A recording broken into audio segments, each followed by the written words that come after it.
What's up, guys? Welcome back to HOA MMA. Here with my co-host, as usual, AJ. How are you doing this week, man? I'm good, bro. Just another long week, but we're still getting through it.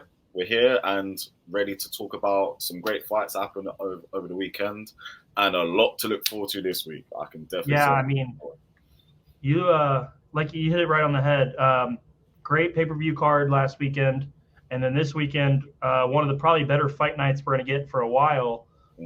They really did a great job of filling this out top to bottom. A lot of names on this card that everybody knows, so it should be a good one. Would be hopefully some knockouts. We've got just a little bit of everything on that card, so we'll get into that a little bit later. But I wanted to start it in a place that's near and dear to your heart. Tom Aspinall is officially back. He will be headlining UFC London, and he will be going against Marcin Tybura. How do you feel about your guy Tom getting back into the mix? I mean, considering that he was on this such a fast rise, he was looking like, I feel like before probably Sergey, Tom was looking like the guy. Like, you feel like if there was someone coming through he's gonna be the one who's gonna be this next gen heavyweight, because we've got him gone. We got someone who we're gonna talk about in soonish as well. In this weekend's main event, but Tom really looked like someone where all of his fights ended within probably the first 2 rounds. He was just running through everyone, right? And then obviously against Curtis Blades, he got that really bad injury, and he's been out for a year. So obviously, for me personally, for someone who obviously wants to see the British guys do well, it's really good to see him back. Face against someone like Tybura, it does kind of make sense as well. It's someone where it's kind of someone who kind of isn't really amongst the elite yet, but he's up there. He's good. He's definitely is up there. But it kind of makes sense for obviously Tom to kind of get his feet wet again to face against someone like that. I would have personally preferred Ty, because it would have been a big name, especially with the whole British against Brits against Aussie thing as well. It would have been a bit more of a fan-friendly fight. But with that being said, Tybura definitely brings something that will pose some problems there. But I do feel like Tom, if Tom is 100%, he should win this pretty handily. So I'm looking forward to seeing him back, and whether win, he can definitely kick back on, and obviously maybe next year really go back to make that push towards where I think he's gonna maybe eventually win the belt one day. So I'm happy overall. And I just want to piggyback off of what you said. Before the Curtis Blades fight, Tom had won 5 straight in the UFC. There was no, and no, and he was mauling guys. And it's really unfortunate how it went down with Curtis, because that fight right there, we'd be like if we, in a different world, we'd be like, could Sergey beat Tom? Could Tom beat Sergey? We would have our legends with John Jones and Stipe, and then we would have our next generation with Sergey and Tom. And it's just unfortunate that Tom, got hurt. It wasn't even really, just a freak accident, pretty much. He got kicked, but it wasn't because of a kick. It was just a freak accident. And like you said, Tybura is, I think this is a smart booking, because we know who Tybura is. We know he is a very capable fighter, but we know this is a guy that Tom, at Tom's 100%, beats. And that's smart booking, in my opinion, because you're not giving him somebody that's a pushover, but you're setting him up for a win. And then you're right back into that top 5 push.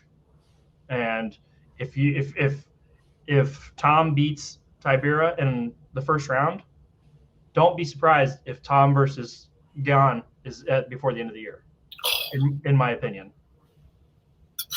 Great fight. That's and we already know. You already know how much. You can sell somewhere out with that fight right there. You can sell out an arena right there with that fight.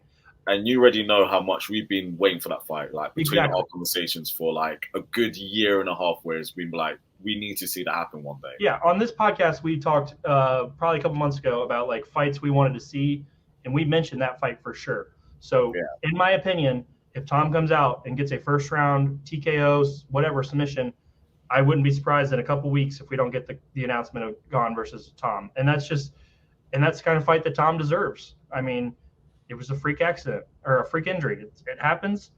Tom's good enough to be right there at the top, and we all know that. And you beat a guy like Ciryl Gane, and you're back with Sergey pushing the top two guys. It's a really clear path in my brain for Tom to get back into that hunt. And if Stipe and John both retire after their fight, you're looking at Sergey versus the winner of Gane and Tom for the belt, potentially. I mean, heavyweight has a path right now to really inject these new guys and make them all very important. And I think it sounds awesome. Like, no disrespect to John and Stipe, legends, like I just said, but like that is a whole influx of new blood and just new names, and we haven't had that in a long time. So I'm very excited for the heavyweight division, and Tom, I think, is one of the names that is pushing that division to the new level, to the next level. Anything else you want to talk about your guy? I mean, yeah, you know, long layoff and everything, and this is not a walk in the park, but got anything else for us about Tom before we move on?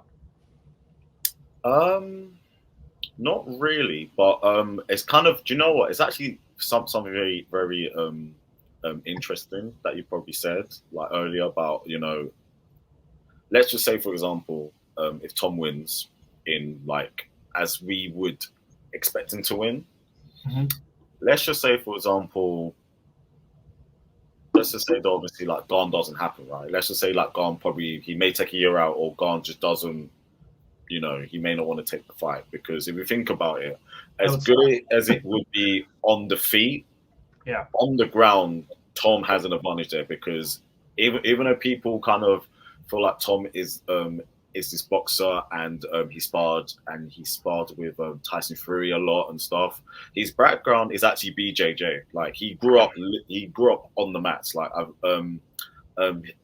his dad over here is like, he's been teaching BJJ for like years. Like I think he's actually one of the first BJJ practitioners over here.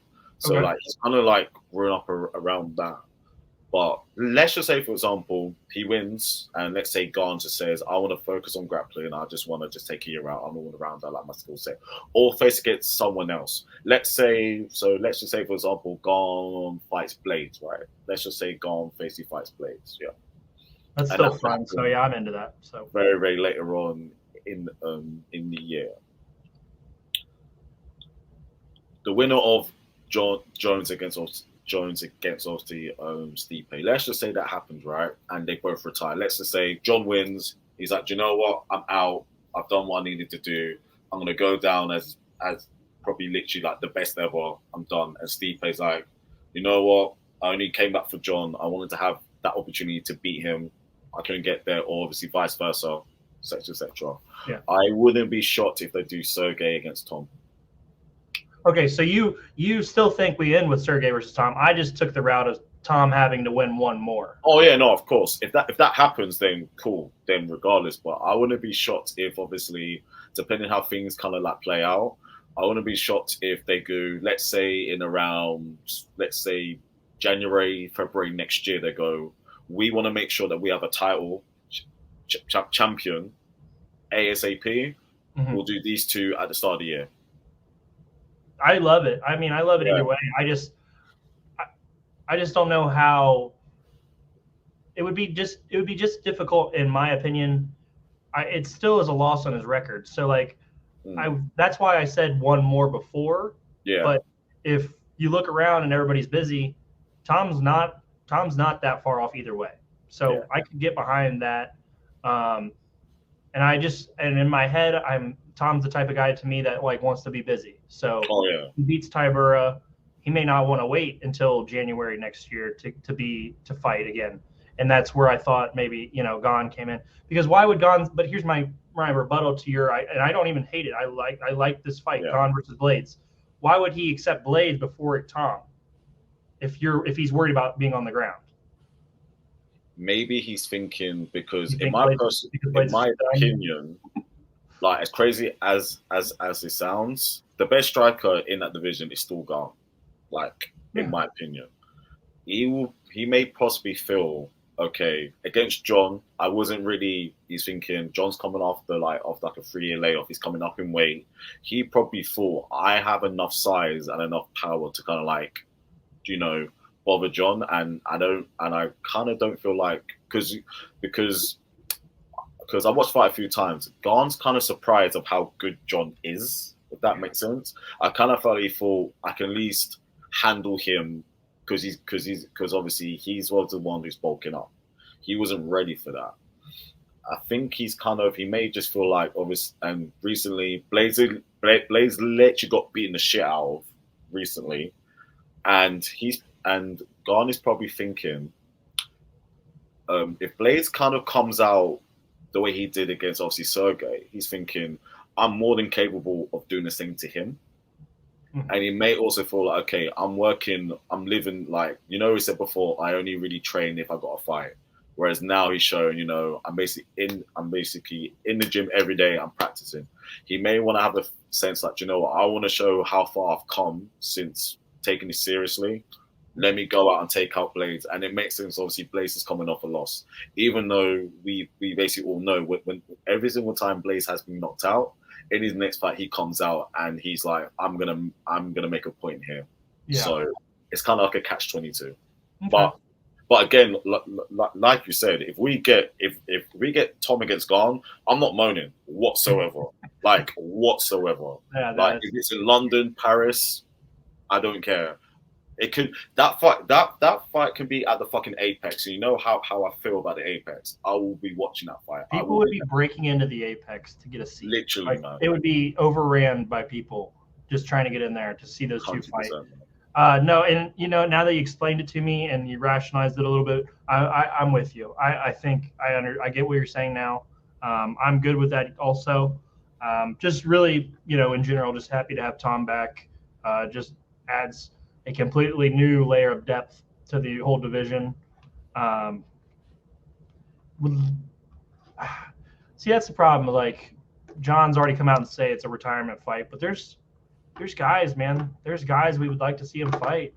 I want to see him fight Sergey. I want to see him fight Tom. I want to see him fight these guys, these young, crazy, hungry guys. Like, it's just, now that you've announced your retirement, it's just like, shit, we're not going to get to see potentially some of these fights unless he has a change of heart.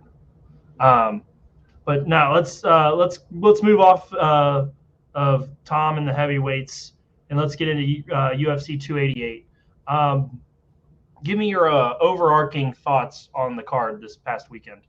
It was a good card. I know a lot of people were a bit like 50-50 on it. They're like, oh, it's a bit weak, in terms of like names. It didn't have the like eye-catching fights on paper. We lost obviously Charles against Benil, so people thought, oh, this is going to be like a so-so fight. And then we had the all-time cringy press conference as well, so people were a bit like bleh about it. But it's one of those ones like it's kind of like a classic case of whenever we have like these kind of like pay-per-views where it doesn't lack. When it kind of like doesn't have like the star power names, when you're actually watching it, the fights actually like live up to it and they kind of exceed expectations. And that's what I felt like, because if you look at it top to bottom, it was a good card. I mean, Matt in the prelims, like it's something that we basically spoke about. His chin got cracked. Like Drew Dober's chin finally got cracked in a long time, and Matt Favola literally steamrolled him. Like, pardon the pun, because I know his nickname is obviously the steamroller. But even basically just like from the moment that happened, you kind of knew, okay, this could be just one of those nights where obviously anything can happen. And as some things showed in the main card alone, it was a good card, man. Like personally for me, I had a really good time watching it. Yeah, I thought it was a very enjoyable card. And Favola versus Dauber was where I was going to start with our analysis and work our way up. Favola, just absolutely filthy hands, man. Just filthy. Put Dauber down and just put it on him. And and then calls out Patty afterward. Absolutely no chance Patty wants to fight for Vola. No chance in my mind that he wants to He fight. said he would. He said he would. He said he would. Saying you will and getting in there are two different things. Very, very true, my bro. Until Patty gets in there with him, I don't see it because that guy is going to hurt Patty and he's going to hurt the money train, whatever you want to call it, because I don't see a way Patty can beat him if he's that vicious. Like Patty's not fought anybody who hits like Matt Frevola. Just hasn't done it. For sure. And Dauber, you know, we said it, firefight. And that's what happens in a firefight, man. When you fight that style, sometimes you lose, sometimes you win. And both those guys are tough as hell, and it was very impressive seeing Frevola put his hands on him like that. For sure. Do you personally believe we're getting Frevola versus Patty? Nah, I mean, because it kind of seems like from what everyone's talking, Paddy's either going to fight at literally the end of the year or it's going to be 2024. And if I'm Matt, after beating Drew Dober in that way, I'm looking at the top 15. I'm not really like I know obviously if you fight Paddy and you win, that's always like you take all of that hype and that would open a lot of opportunities. But if I'm him, I'm looking at potentially getting someone within the top 15. Like personally, for me, like I would personally just want to be active because think about it, you've got international fight week soon. You won the fight first round, you didn't take that much damage, even though it was a backable fight. I'll just kind of just want to get back in there as soon as possible and kind of just climb up the rankings personally. And that's probably what's going to happen. It's I guess I must have missed the part where Patty said he's not fighting until the end of the year. I want to see Frevola stay back in there. Like you said, International Fight Week coming up. Get this guy who wants to trade bombs and let's see if he can do it again. Let's just keep it going. Frevola, I mean, he's definitely a name to watch going forward. Put his name on the map in a big way this past weekend. Let's talk about a family that's really fallen from grace. I was literally just waiting for this. I've been thinking about this all week. I'm literally just waiting to hear what you have to say about this.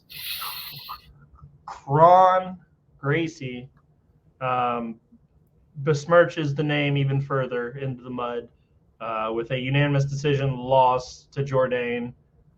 I just, there's two fighters in that family that anybody gives a shit about, and the rest of them are a bunch of frauds. That's all they are. Wow. They're just frauds. They've been living off of when UFC had no rules and you could do whatever the hell you wanted. And now here we see when these guys get a set of rules, they fold. It's just a fold, man. I'm very convinced somewhere in your house there is a huge Sakuraba poster somewhere of the Gracie killer. There's a poster of Gracie bodies piled up. And Sakuraba is literally just sitting on top of him, right? Just loss after loss, flame out after flame out after flame out. I mean, these guys are going to have to change their name. I think anybody besides the main two, they're going to have to change their name. They're destroying the name. Wow. These guys stink. I mean, I can't lie. This fight was a hard watch because I kind of felt bad for Jourdain because as we know, he will go out and put on a show. Like he will fight anywhere. Like he can obviously fight on the feet. He can do grappling. He can do all, and he's a very exciting fight. He wants to put on shows for the fans. We saw this fight against Nathaniel Woods and his fight against Shane Burgos in his most recent fights. Mm-hmm. Even in wins or losses, he will go out there and he wants to really put on a really good showing out. And Kron Gracie was fighting as if it was 1993. And it was just tough to see. And I do understand that if you are a specialist and you have this good skill set of yours, but again, this is MMA, and if it's very clear to see if plan A isn't working, you must have a plan B. And it's weird because in his last fight before he went on this long break against Cobb Swanson, even though he lost and he kind of got beaten up quite a bit, he was throwing like he was fighting Cobb, like he was bringing it to him, and he just didn't do that. And I kind of felt like he probably thought, okay, eventually I'm gonna get him into my guard and I'm gonna have my way with him, and it just didn't happen. And yeah, like it was out of every fight that I watched that night, that was easily the most tough to see, because it must be very, very frustrating when you obviously don't get a willing dance partner. We saw this with obviously Paul Craig against Oosterdamir. He was just kept going into his guard every time and wasn't doing anything else. Like, I hate that shit. It drives me insane. And I just want to say thank you to Charles Jourdain for beating the Gracie name. Mm-hmm. But you can continue, because when you're pulling guard from somebody standing and it's not working, and you do it 4 or 5 times, just throw in the towel. You're done. Like people like that doesn't. Paul Craig got away with it because he beat Ankalaev the one time, and people let him kind of live off of that. And Krylov, he did get Krylov as well. Fine, 2 times. It's worked 2 times for him, but when guys do it 4 or 5 times and you just look dumb, you're just falling on your back and nothing's happening.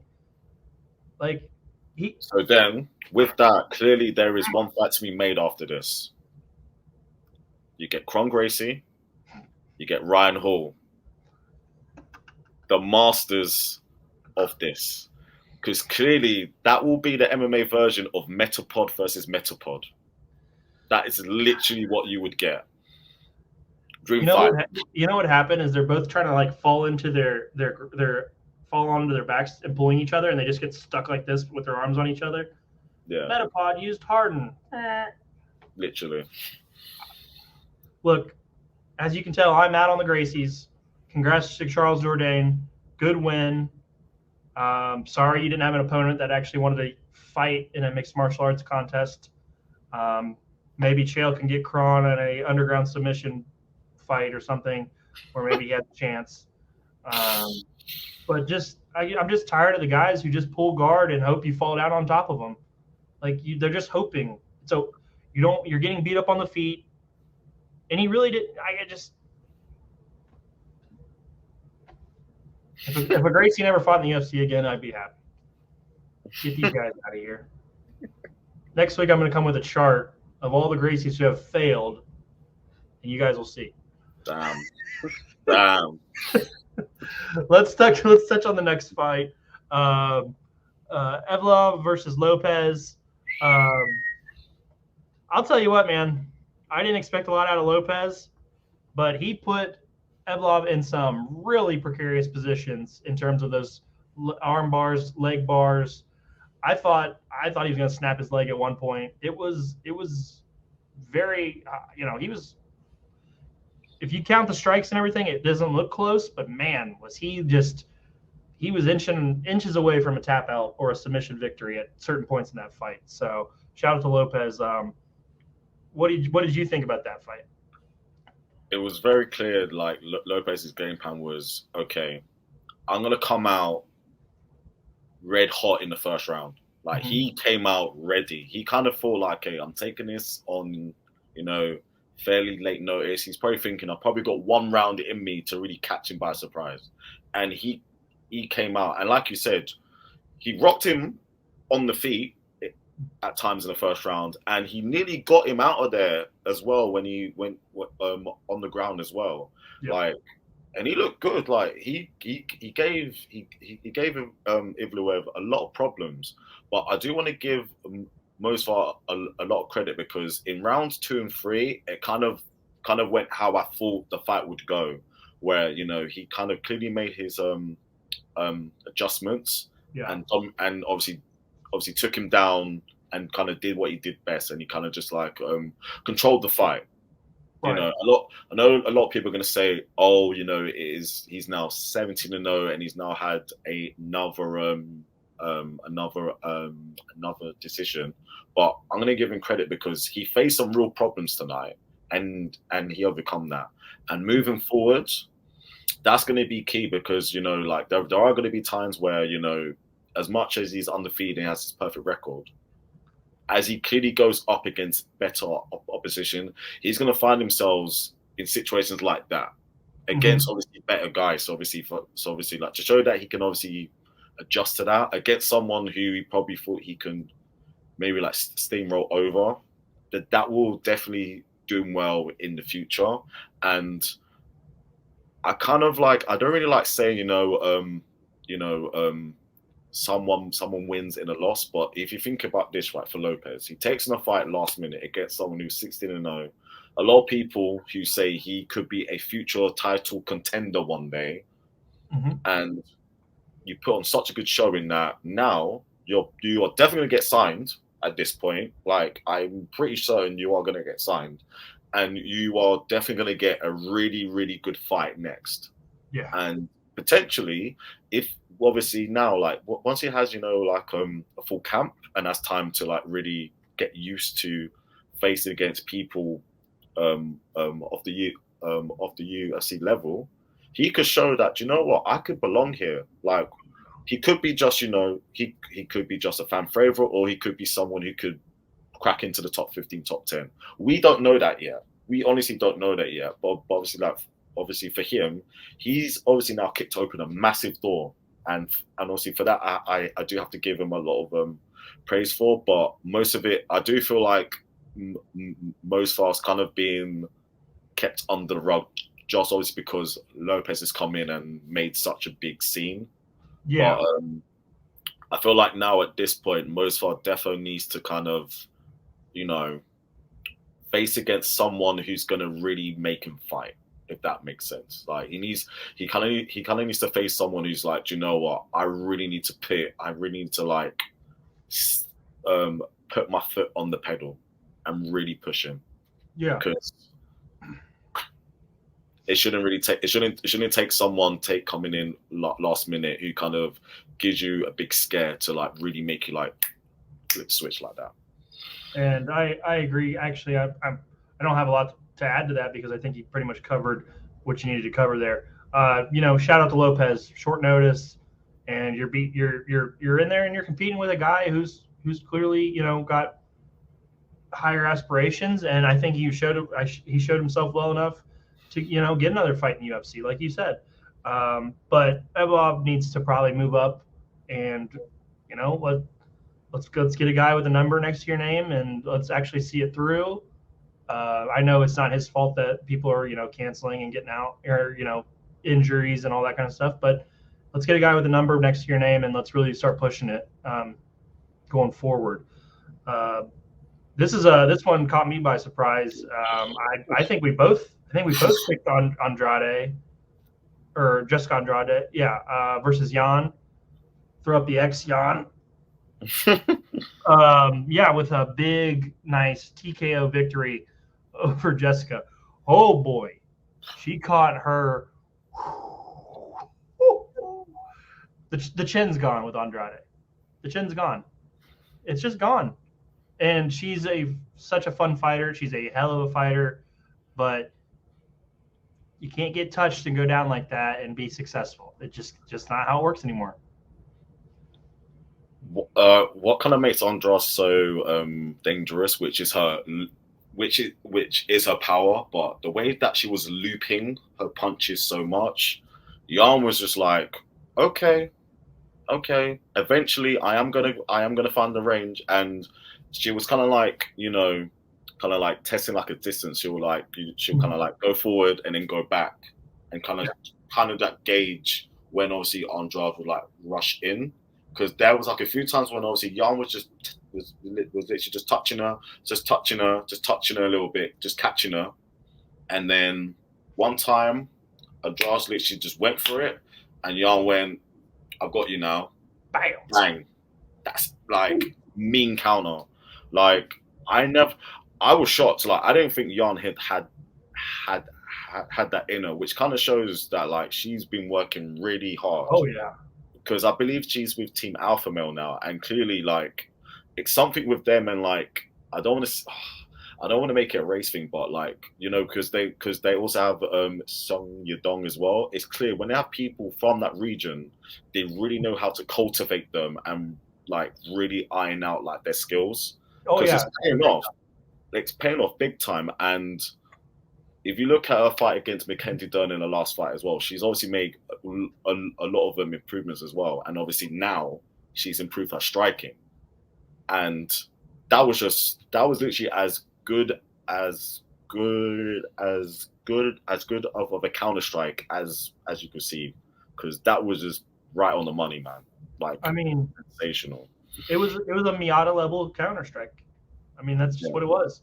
Perfect counter, and shut the, you know, she just turned the lights off, dimmed them a little bit, and I mean, she every time she put her hand out, it was touching somewhere in this vicinity. It was Every time. beautiful, beautiful.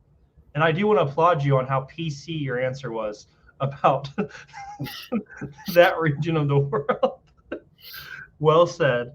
But yeah, major praise for Jan. That was fantastic. And she's coming off two losses that were tough too. Like, so to come out and get a win over a contender like Jessica, massive. And if I am Amanda Lemos right now, I'm gonna be pissed because guess what? There's only one fight to make next, because the UFC are gonna go to China at this point. You've literally got it there ready for you now, because it's quite clear before that they were trying to like set like Jan up, but against obviously Marina Rodriguez and against Carla Esparza, she kind of fell like a little bit short. Right.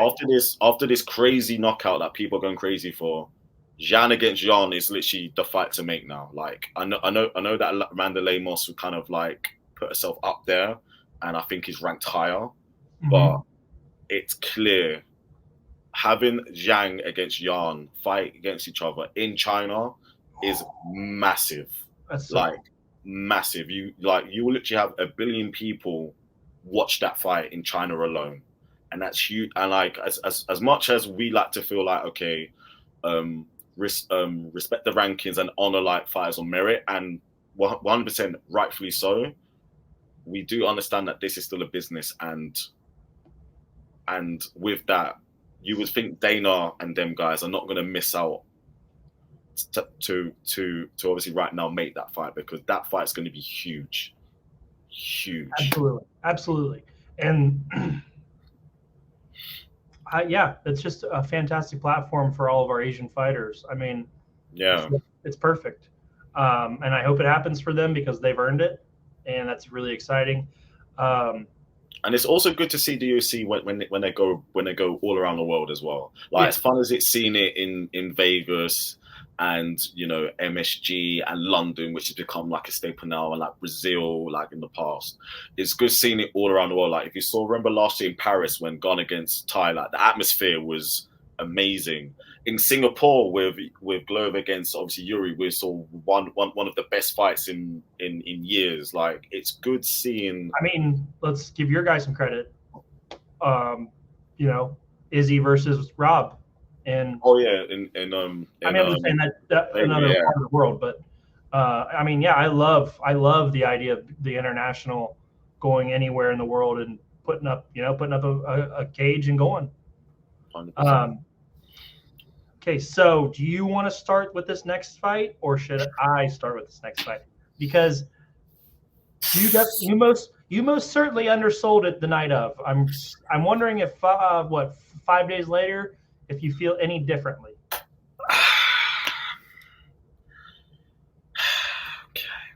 Okay. Guys, I'm talking about Bilal Muhammad versus Gilbert Burns. For some of you who don't know, Bilal is an operative when it comes. He's an opponent when it grades. Sorry. He's not an op. He's not an op. He's just okay. All right, I'm gonna take this is okay. At the end of the day, we are here to talk about fights. As much as I find him annoying, I'm not gonna let my personal opinion of someone who I don't know influence how I'm gonna talk about the fight. So let's kind of cut that to the side. There we go. it was very clear from the moment Burns' arm got broken, the fight was going to go one way, and Bilal took advantage um of that and literally just shot Burns down. Like he completely shut him down. Like he literally controlled the fight. The fight went wherever he wanted to take it. He took it. He literally dictated pace. And the Gilbert Burns we saw against Hamza, against Magny, and against Jorge, we didn't see that. And that's down to Bilal's game plan. And he had to do he basically does what Bilal does. He literally controlled the fight his way. As much as people do not like it, as much as people may think it's boring, it is very, very effective. And he won the fight easily, and that was impressive against someone who's coming in hot, and who a lot of people were saying if he wins this fight, he could potentially have another title shot. Yeah, you know, and he literally shut that down, and it wasn't close. It was a complete shutout. Regardless of the broken arm, or not, it was a very impressive performance. And you tell me, yeah. And question: did they decide when he broke it? Was it the end of the second round? Because he came out of the corner at one point. He said, "My arm's broken. I don't know what round it is." I think did it happen on a kick? I think it was 1 or 2. It was quite early in the fight. I mean, I think it was I thought it was round 2 because he took a kick and all of a sudden he wasn't using his arm anymore, and that's when he said, I believe, going to his corner, he said, "My arm's broken. I don't know what round it is." Somewhere in that range, but keep going. I'm sorry. I didn't know if they pinpointed that moment in the. Oh no, of course. But yeah, like it was a very impressive showing out for him, and he has shown, like, as much as people don't like him, as people can't stand him, like I said, they may find him boring, etc., etc. Bilal has proven that he is definitely up there. He's definitely there now at this point. And especially for someone like me, as you know, I didn't feel like he was ever going to get to that point, but he's obviously clearly proven me wrong. And there is nothing wrong with that. He's clearly shown that he's defo amongst that. Do I think he's going to, and think Dennis said the winner out of Leon and obviously Colby, Bilal's next, so he's finally going to have the opportunity just to show if he is the best welterweight out there. So, all power to him, man. Like, honestly, like if you go out and you 5-0 Gilbert Burns, like, no one can say anything. Yeah, it was very impressive Saturday night. And it's interesting because if you can do that to Gilbert Burns, you can do that to a lot of people. Now, obviously it's a different fight if Gilbert has both arms, but I mean, to be fair, Bilal's the one who broke it. So, like, it's not like it was like, it's hard because you could see that Bilal had a plan. He was weakening those arms at any chance he could. He was kicking them, punching them, doing whatever he could to weaken those arms. And you could see it. At one point, Gilbert caught a nasty kick to the ribs, and his arms just dropped. And he held them there the rest of the time. And then Bilal was good enough. He just keep hitting him, burn him in the face. If he did go up, he went back to the body. It was just perfect. He was just perfect on that night. And Gilbert was not close on any of his takedowns. The control was there. Bilal just controlled it, and he did a fantastic job. Me and you both picked Gilbert. I didn't think Bilal could do this against a guy like Gilbert Burns. And now here he is. He's done what he said he's going to do. He is in the waiting chair for a championship fight. And I got nothing more to say bad about the guy. Yeah, he makes some stupid comments. Yeah, he's kind of a jerk on social media for no apparent reason. Damn it, is he just people say he has a boring style, but when I watched him on Saturday night, 5-0 Gilbert Burns, I never felt bored about any of it.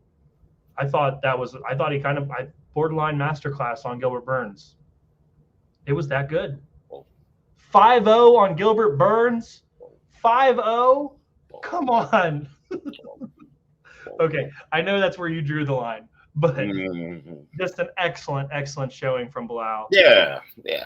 I mean, but borderline. It was borderline. Mm-hmm. All right, let's get into the championship fight. The bantamweights. Henry Cejudo makes his return to the ring against Aljamain Sterling. Aljo wins with a split decision. Um, what'd you think, man? I know at one point during the night, you had it 4-0 Sterling going into the fifth round. I had it 3-1. I've seen a lot of people having it 2-2 and things like that. I never thought it was that close. And then when I saw the Georgia's judges scorecard, it was 2-2. It was actually 2-2 on their cards. It was I insane. didn't see it that way.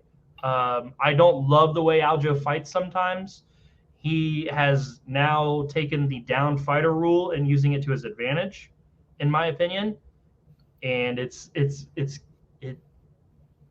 definitely, tweening the rules a little bit, but he is using that to an advantage because you're not really getting control time in that situation either, and that may be something that they look at eventually.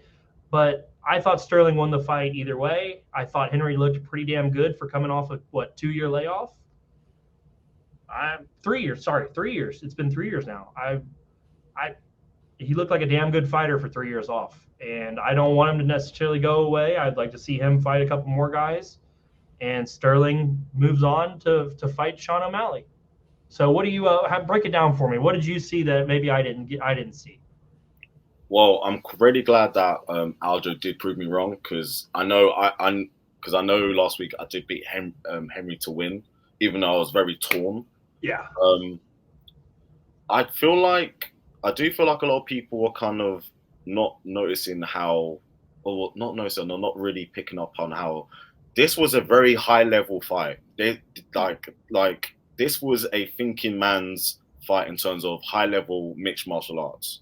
Because literally on the feet, it was close. Like grappling, it was well. I wouldn't on the feet. I wouldn't say it was close, but more on on the feet in terms of they had very closely matched game plans, but I felt Aljo executed his ones better because obviously at times he was landing on Henry, like he was landing some things, especially in the first round. He did kind of like bother him a bit, Yeah. and obviously Henry right back. I think in round 3 or round 4, he hit like that flying knee, like, and it was a very Close. It was close. It was close. Like if that landed properly, we It could have was. been having a way different um, conversation. And Aljo lived with Henry in the wrestling. He did a very good He job. lived, I gave he Henry a lived with him slight in edge, the but he did wrestling. a great job. He lived with him in in that. But I feel like the fight was on the feet because obviously Aljo was landing a lot more meaningful strikes, and he was doing a good job of nullifying Henry's wrestling to the point where like there wasn't a lot of he didn't let Henry have like whenever Henry did obviously to take him down, Aljo did enough to make sure that he didn't let Henry get like some sort of like hold on the fight. He was good at keeping Henry at bay, and he was doing well enough on the feet. And for me, I feel like the only other close round for Henry is round 2. I feel like a lot of people give. I feel like with like the judges, I feel like they basically gave leading into that. I feel like they gave Henry round 2 a lot. Whereas for me, I had it clearly for me. I had Aljo 4-0 up, and Henry won round 5. Like that's probably the round where that was clear. Like Henry literally came out there. Henry came on the 5th round thinking, I need to finish him. Like I really, really need to make a point here. And that was like his most successful round. But I can't lie as well. And it's actually something you brought up last week. I need to rethink where Aljo is in terms of the all-time bantamweights, because now 9-fight win streak, which is literally the second highest ever. Dom has 12, but again, Dom Cruz's one is over a time when like he was injured a lot as well, so you have to take that into account. Yeah. Aljo also has the most wins ever. and he's also now on a third title defense. Yeah. That's huge. And he just beat the second best featherweight of all time. Yeah. So it's a resume, man. It's building. And not even that, a 2-weight champion, like basically like a champ. He beat the Kurt Angle of featherweights, an Olympic gold medalist.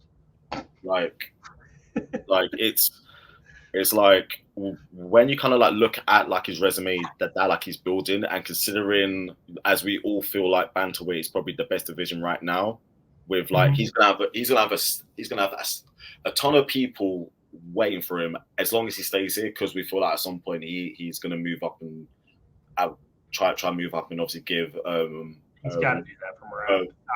He's basically he's gonna have to give him a chance at some point. Yeah, like Aljo has a case. I'm not gonna personally, for me, like it's gonna be a hard ask to kind of overtake Cruz unless Aljo really wants to stay here for like a while and rack up like a few more wins. But at this point now, like we really have to have a conversation that Aljo is probably a lot higher up there all time than probably a lot of people will say. And to be fair, regardless if obviously right now, Henry hasn't fought in 3 years, and he didn't, even though Henry was good, he didn't like the Henry that fought against Cruz and obviously Marlon. Right. He still beat him. And with that, we have to give him a ton of credit for that. Yeah, no, it's not meant to take away from him. If anything, I'm just surprised how good athletes are. Like you can go away for 3 years and still look like a guy who could be a champion. Like it's not Sterling. No disrespect to him. That's, if anything, that boosts his resume, in my opinion. There's fights out there, man. There's still fights out there. Like I don't know how, like, to me, does Sterling walk into a Volk fight at one, like?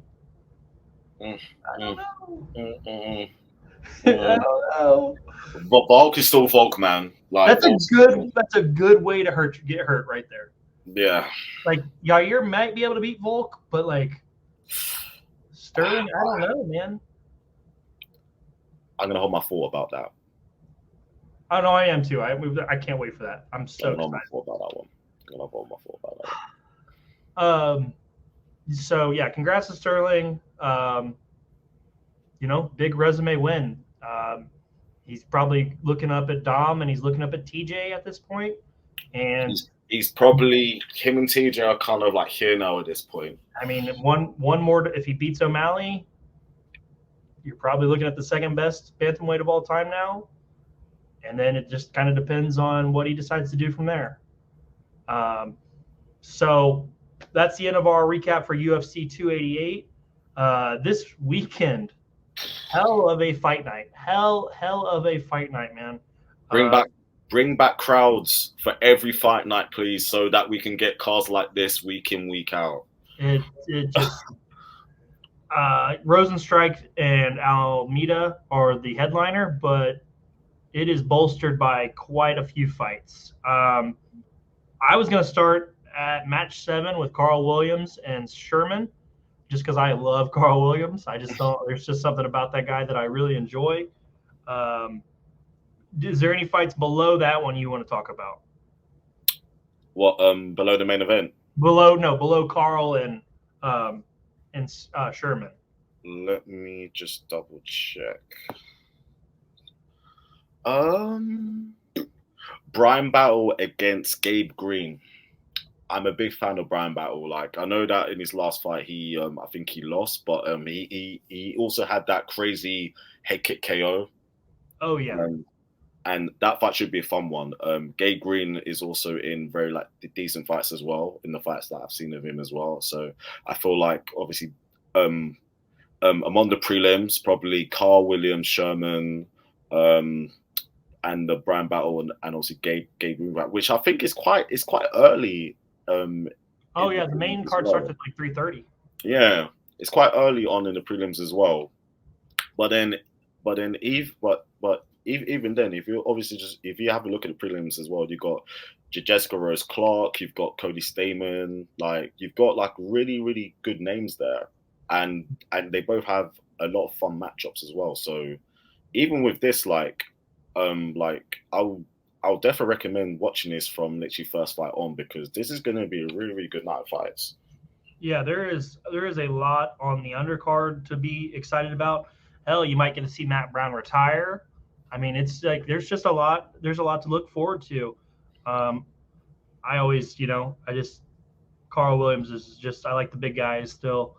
Um, who do you have winning the Battle versus Green? Are you picking Battle to win that one? Yeah.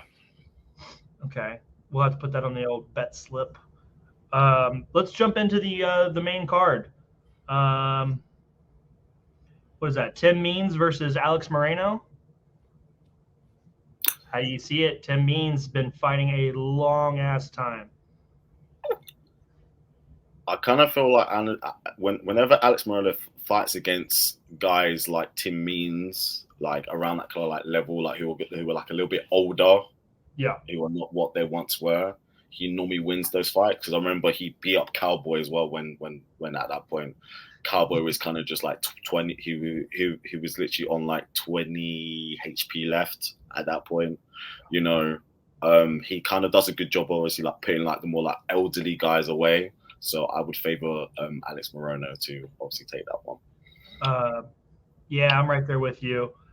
He did have that tough fight against Ponzinibbio last He time. was actually winning that fight as well until the very end when obviously Pons caught him as well. Yeah. Moreno's a tough guy. I got him winning also. I think he puts Tim Means out. We could see more than one retirement tonight. One on the undercard and one on the main card. These guys are 39. He's 39 years old. It's getting close. So would not be surprised if this is Tim Means' last match. Let's move up. We got Yulberg versus Patiara. That's a good fight, man. This right here is a huge sleeper fight. I'm going to pick Yulberg to win, but go ahead and break it down for us, because this is a good one. Because I think it's Ihor or like Ior. I'm not sure how you pronounce it. He was the one who obviously retired Shogun like in January this year. Olberg has looked good ever since he lost against in Zenchiku. He's really tightened up on his skills, and he's a very very slick kickboxer. And I would favor this fight to be on the feet. Obviously, Olberg is a little bit older. I think Ihor is 26, and with this fight, 32. Yeah, so he's 32. Shit, I didn't realize he was actually that old. But I kind of really expect this to be a very fun kickboxing fight. And you would obviously imagine that probably like the winner is probably going to get like a top 15 guy at this point. Like you kind of feel like after this, like you would imagine them to have a step up in like competition. Yeah. So obviously with this is going to be a very very fun fight. I do agree with you. I will go with Olberg. I just feel like he's going to be a bit more technically better on the feet, and I reckon he could probably either outpoint him or maybe land something that could rock him. So yeah, he's got slight height advantage, slight reach advantage, just a very slight advantage. This kind of feels like 2 weeks ago when we saw Tavares versus Silva. Mm-hmm. Kind of a similar, these guys could go either way type thing. Yeah. And then we've got Gary versus Daniel Rodriguez. This is fun. Ian Gary, man, tough son of a bitch. Versus Daniel Rodriguez, who's also just tough as nails. This is a good one. Really good one. How do you see this one shake out? This fight is going to go one of two ways. Either we will find out how good Ian Gary is, mm-hmm. or D-Roll will be D-Rod will obviously do D-Rod things, and we feel like this is too early for Ian Gary, and like he'll probably just learn from this. Yeah. Because D-Rod comes up to fight. He will fight you. He will fight you. He will go out there and he will fight you. And he's tough, and he kind of just overwhelms people a lot. I wish he'd fight the scale harder. With that too. Ian Gary is a very slick He's a very slick kickboxer. He has a very very, very fun style. I know a lot of people get on him because people see him as this like want to be like Conor and stuff. But like if you take that aside, he can fight, and he's really good for a reason. And he's like 24 now, so he's kind of like rising up, right? Yeah. He just needs to be careful because in this last fight, he did get dropped, but obviously he managed to weather that storm, and then after that he put on a show. He literally pieced up Song Kanan, right? He just pieced them up. If D-Rod rocks you, you're gonna be in trouble. You're gonna be in trouble because he has mean hands. I do feel like Gary is definitely going to pass the test. I have a feeling that he could. I'm gonna say within 2 rounds, but I do have a strong feeling that obviously Ian Gary is gonna come out and he's gonna show that, you know what, he's definitely going this way. He's definitely going in this kind of trajectory. Trajectory, because in a way D-Rod is also kind of like tailor-made for him, because we haven't had someone who's like he isn't someone who's gonna like go for like takedowns and try to like push him in that regard. This is gonna be like a straight up strikers match, and that plays into Gary's hands. So, but to be fair, it's still gonna be a fun one. For sure. I'm taking Ian Gary also. No disrespect to Daniel Rodriguez, hell of a fighter. I just want to see this Gary train keep going. I love the way he recovered in his last fight and just put on a clinic in terms of his striking and boxing. Very impressive. Let's jump into a match where I hope one guy loses and one guy wins. If you guys don't know, I have a long-standing feud with Johnny Walker because ever since he dislocated his shoulder celebrating, I thought he was the biggest idiot in the UFC. So and we also need to make clear that on the other side is one of your favorite fighters. I don't know why either. I just like Anthony Smith. I don't know. You know, for the longest time, I never even knew Anthony Smith was mixed. I just thought he was a white dude. And then I actually heard him because like he was like whatever. He's mixed, but he's like, yeah, I live in Nebraska. I'm like, this guy's white. He's just white. And then like a couple years ago, I found out that he was mixed. I was like, okay, fantastic. I like Anthony Smith. So I just do not like Johnny Walker. He is a fucking fool, guys, and I can't stand it. So I would like Anthony Smith to win. Anthony Smith is literally always a bridesmaid, never a bride. And I just want him to beat Johnny Walker. He needs it. Break down the fight for us. My personal biases aside, tell us how this one can play out. Johnny Walker has made some decent improvements in his last 2 fights. Kutalaba, he actually subbed him, which shows he's worked on his BJJ. And then in Brazil, he had that crazy knockout of Paul Craig when obviously Paul Craig was I think Paul Craig caught his leg and he literally just backhanded him. And it was crazy. Yeah, like it was kind of like how Kevin Holden dropped Pons in the first round, just crazy long arms, lever, like when you have that like really like long like levers, swung and just dropped him just rocked him. So we know that Johnny Walker has crazy power. He does have highlight reel finishes in him, but he's made a lot more technical improvements, as one would say.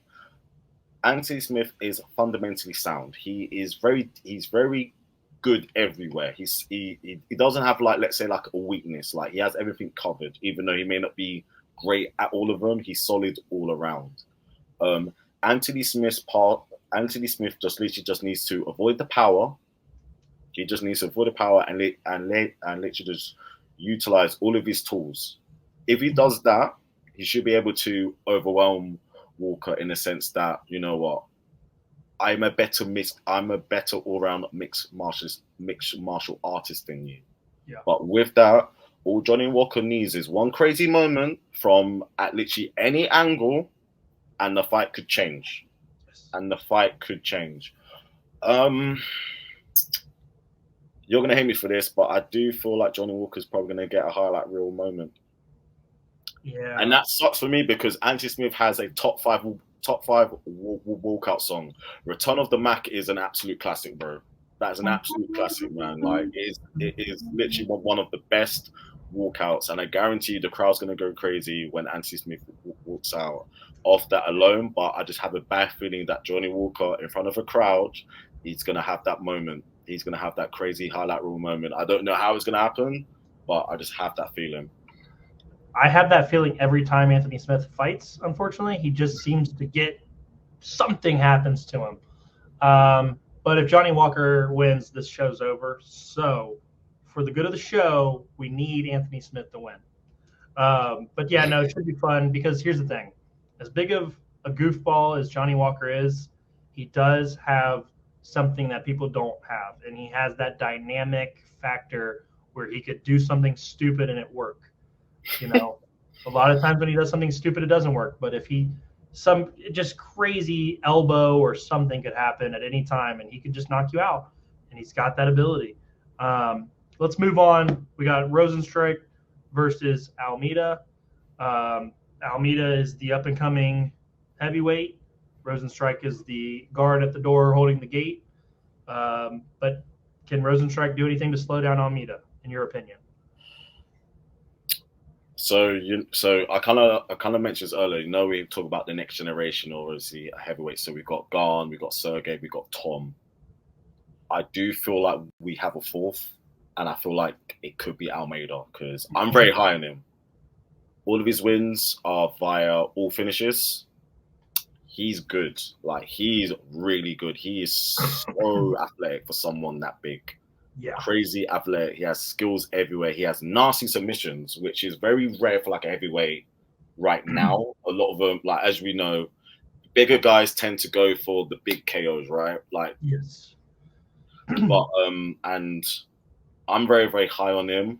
But with that, you can't count out Biggie Boy, man.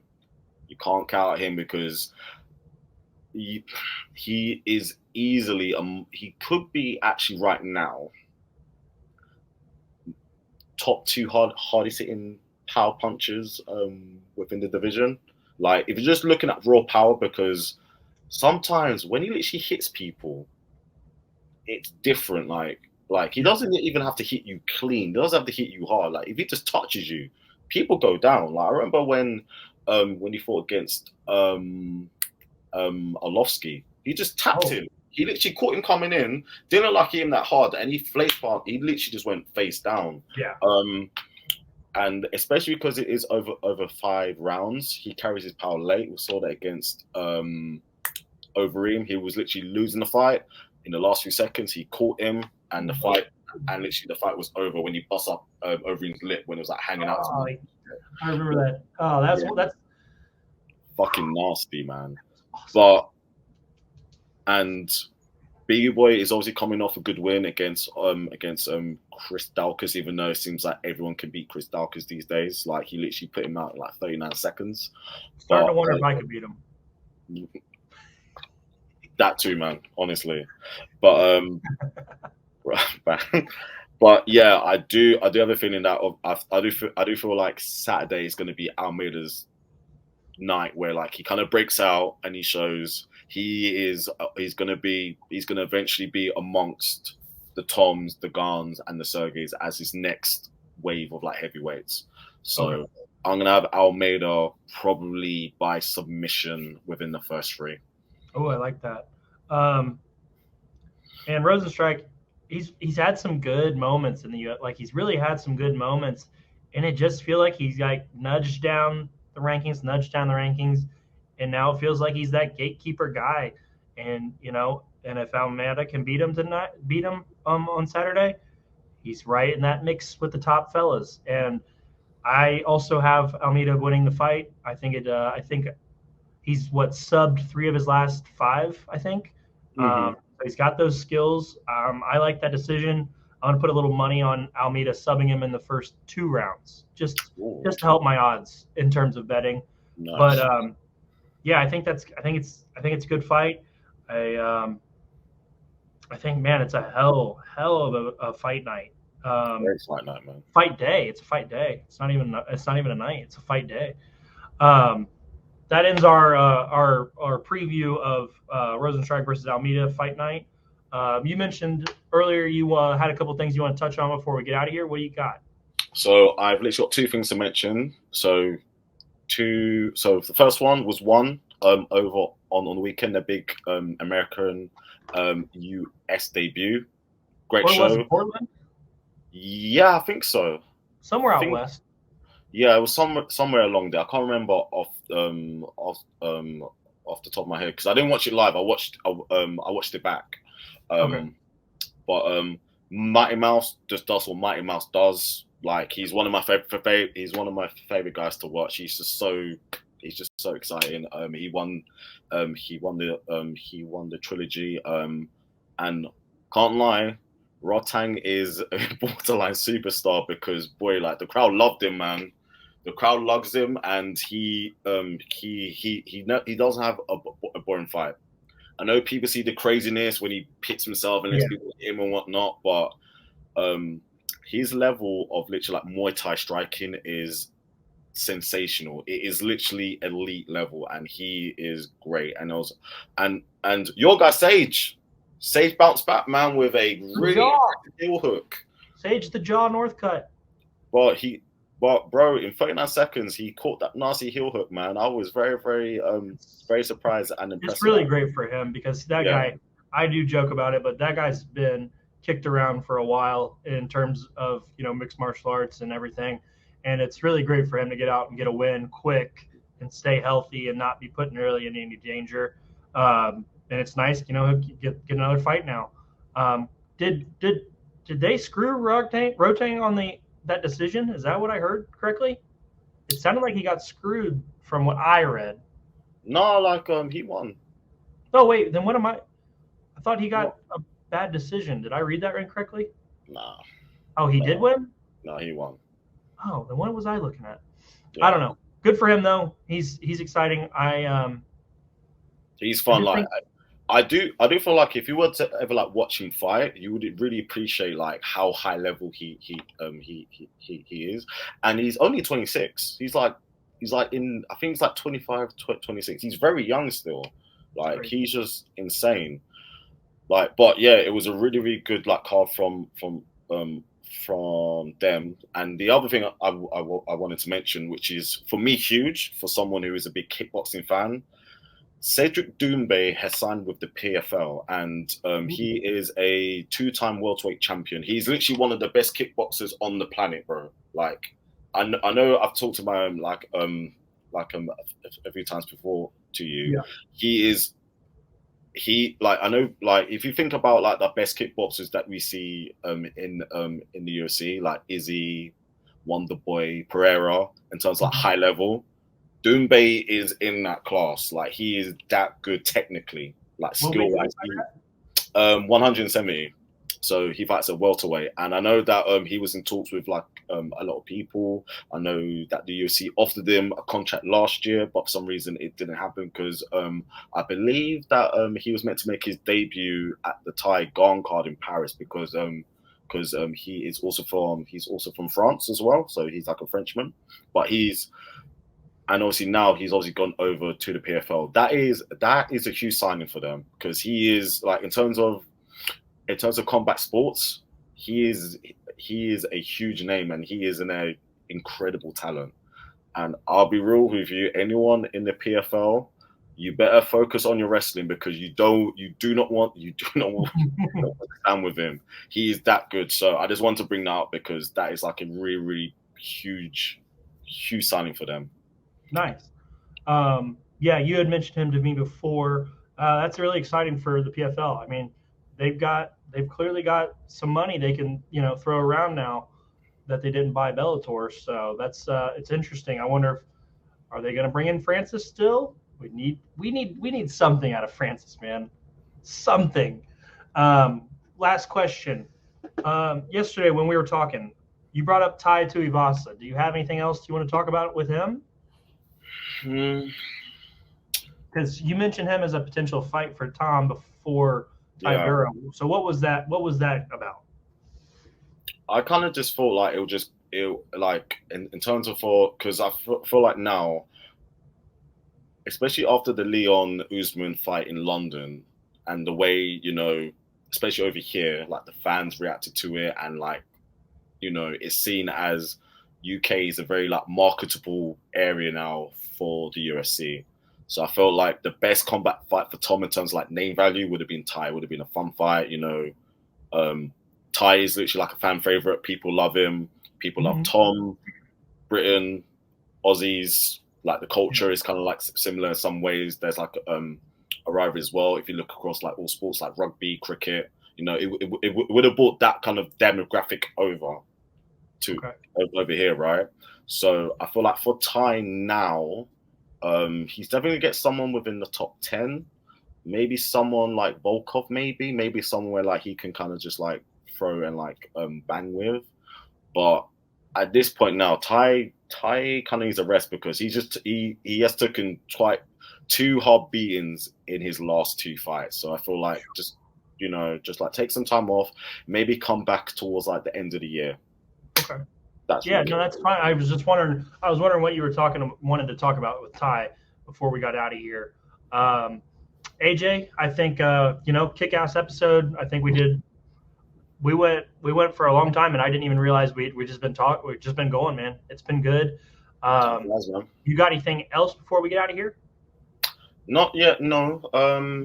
Again, anyone on Lost Combat Sports next week on the 20th, Haney against Lomachenko, a huge boxing fight. Mm-hmm. So apart from that, I think Rolly Romero's fighting this weekend as well. But in terms of like other Yeah. things as well, and I've watched the Dune trailer 20 times today.